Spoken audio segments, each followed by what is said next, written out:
Pessoal, boa noite. Estamos aqui para gravar a aula do dia 23, sábado, né?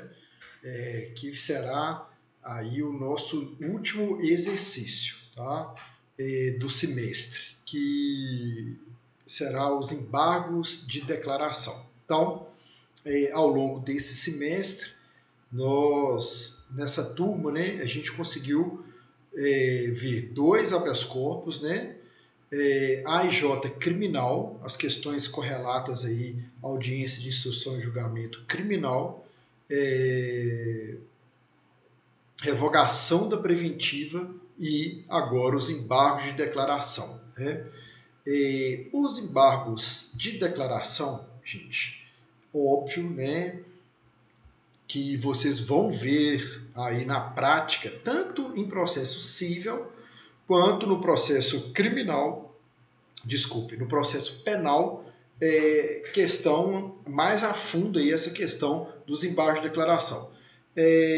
Assim, tem algumas particularidades que diferenciam os embargos de declaração criminal dos embargos de declaração civil, sobretudo em questão de prazo, tá? Mas assim, o cabimento, né, tanto no âmbito civil quanto no âmbito criminal, é praticamente a mesma coisa, né? Que é contra contradição, obscuridade, omissão, né? Ou erro material, tá? E no processo penal ele é cabível em 2 dias e no processo civil são 5, tá? A partir da intimação da decisão, né? Olha só, a questão é a seguinte: a fundamentação jurídica dos embargos de declaração, uma coisa que é relevante eu falar aqui, porque igual eu falei, né, vocês agora essa turma está no 8º período, provavelmente vocês estão vendo aí o 7º, né, vocês estão no 7º período. Vocês já estão começando a ver processo penal aí, né? Mas de toda forma, o embargo de declaração é uma espécie de recurso, só que é um recurso que vai ser analisado aí pelo juízo de origem, né? O que eu estou querendo dizer? Por exemplo, se você entrou com um habeas corpus, né? O habeas corpus é um processo, é uma peça processual que ela tem origem já no Tribunal de Justiça.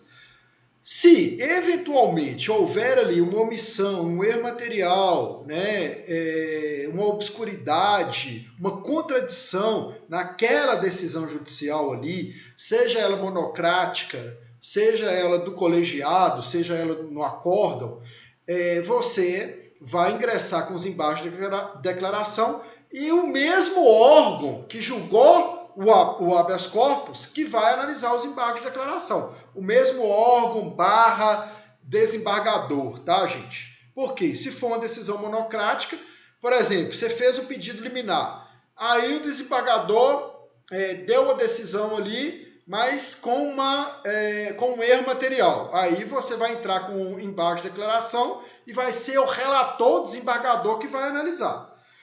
Se você entrou com uma ação aqui no juízo de Três Marias, lá com a doutora Alessandra, por exemplo, e houve lá também um erro material, né? Você vai entrar com embargo de declaração para corrigir aquele erro material, quem vai analisar vai ser a própria doutora Alessandra, tá bom? Então vamos lá. No criminal, no processo penal, os embargos de declaração ele tem previsão aí em 2 artigos diferentes e até longe um do outro, né? Primeiro, no artigo 382 do Código de Processo Penal. O que ele fala? Qualquer das partes poderá, no prazo de 2 dias, pedir ao juiz que declare a sentença sempre que nela houver obscuridade, ambiguidade, contradição ou omissão. Percebam que aqui no processo penal não fala em erro material, mas é óbvio, tá? Isso aí a jurisprudência tem entendimento pacífico pacífico, né, super pacífico, que pode sim interpor o agravo de... desculpem, os embargos de declaração quando houver erro material. Então, você entrou lá com o nome, pedindo, por exemplo, a revogação da preventiva de José das Couves. O juiz determinou, acolheu o seu pedido, mandou expedir o alvará em nome de Marcelo Marques. Quer dizer, é lógico que é um erro material, que se não for corrigido, o seu cliente não sai, né? Porque vai chegar lá no presídio, o responsável lá vai ler e vai falar assim, olha, aqui tá mandando sair é Marcelo Marques, doutor, não é José das Couves, não, tá doido? Aí você vai falar, gente, mas esse pedido foi no processo de José das Couves. Aí o cara vai falar, eu não libero. Com certeza, você tem que entrar com embaixo de declaração para falar, olha, houve um erro material. Porque às vezes faz lá no copia e cola, já tem lá uma decisão padrão para aquele tipo de situação, para aquele tipo de entendimento, já é um entendimento do juiz, aí eles têm lá um modelo, faz no modelo e sai uma coisa errada, aí você vai entrar com, neste caso aqui, mesmo que não haja previsão legal, pode sim, a jurisprudência pacificamente aceita, tá? E o artigo 619 do mesmo diploma legal, ou seja, do Código de Processo Penal, fala lá, ó, aos acórdãos proferidos pelos tribunais de apelação, câmaras ou turmas, poderão ser opostos embaixo de declaração no prazo de 2 dias, contados da sua publicação, quando houver ambiguidade, obscuridade, contradição ou omissão, né? Então, a principal diferença aí é que no 382 fala em face de sentença e no 619 em acordos proferidos pelos tribunais de apelação, câmaras ou turma. Tá? Então, gente, o certo é que embargos de declaração, né? A primeira observação aí, apesar de falar que um falar sentença e outro falar acordo, qualquer decisão judicial, gente, despacho, cabe embargo de declaração. Tá? Isso também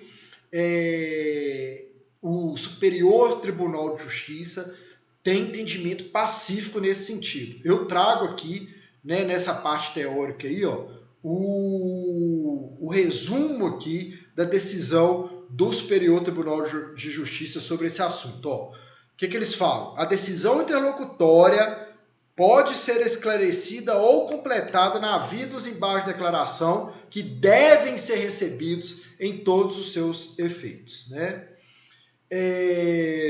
Então, a gente tem que ter isso em mente. Inclusive, no nosso exercício, né, no enunciado do exercício que eu passo para vocês, é uma decisão interlocutória. Como que é lá no exercício? Salvo engano, eu coloco lá que a juíza marcou, o juiz marcou a data da audiência. Designa a audiência para o dia 25 de outubro de 2021. Ponto. Aí a gente tem que saber o quê, gente? A hora, né? A hora da audiência. Por quê?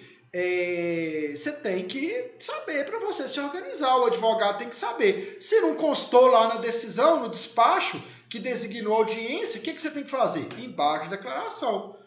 A decisão, o despacho foi omisso, não marcou a hora. Eu preciso saber a hora. Vamos supor, por exemplo, dia 25, igual eu falei, 25 de outubro. Vamos colocar que no dia 25 de outubro você tem um cliente de manhã. Ou tem uma outra audiência no Justiça do Trabalho, 2 horas da tarde. Aí o juiz não colocou o horário lá. Aí ele coloca lá...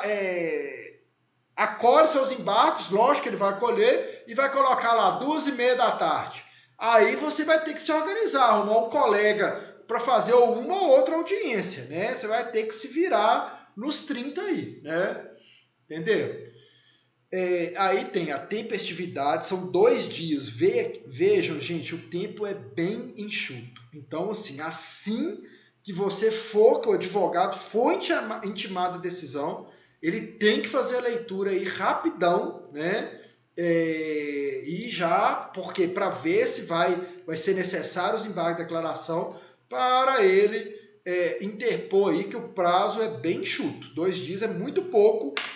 Para quem trabalha aí já no direito, no escritório de advocacia, sabe que 2 dias é muito pouco, gente. Porque, assim, escritório de advocacia é uma loucura, loucura, loucura, né?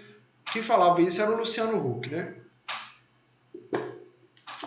Falava não, fala, porque ele ainda não morreu. É uma loucura mesmo, porque assim, você tem atendimento, você tem que fazer peça, você tem um monte de coisa para fazer no decorrer do dia aí, então assim, o dia voa e se você não lê com atenção e não tiver isso em mente, você já era, dançou, né? Do cabimento, igual eu falei, é cabível contra qualquer decisão judicial, pois é inconcebível que não haja remédio processual idôneo para sanar eventual obscuridade, ambiguidade, contradição ou omissão do pronunciamento judicial. Dito isso, gente, eu vou passar aqui para o nosso enunciado do nosso exercício, né? O enunciado é o seguinte, ó, o MM juiz de direito da vara criminal da comarca de Unai designou a audiência de instrução e julgamento conforme despacho em anexo. Ocorre, todavia, que não menciona o quê? O horário do ato. Pois bem, com base nestes fatos, o senhor terá que apresentar a peça processual adequada para sanar a respectiva omissão. Então, tem um despacho em anexo ao exercício, né? Que acompanha o exercício, você vai ler o exercício e a partir desse despacho você vai aí interpor os embargos de declaração, tá bom? Qualquer dúvida eu estou à disposição. Um abraço a todos e lembrando que depois, tá, gente? Eu vou fazer uma única aula para a correção dessas 2 últimas atividades aí, tá? E vou postar, obviamente, como sempre, né? Como é tradição aí, o padrão de resposta de todas as nossas peças. Já foram postadas de todas as que nós fizemos até agora, né? Com exceção dessa que vai entregar no sábado, dia 23, né? Porque eu falei hoje que essa aula é do sábado, dia 23, mas eu estou gravando ela no dia 20 de outubro aqui, tá? Tá bom? Um abraço, beijo, fiquem com Deus.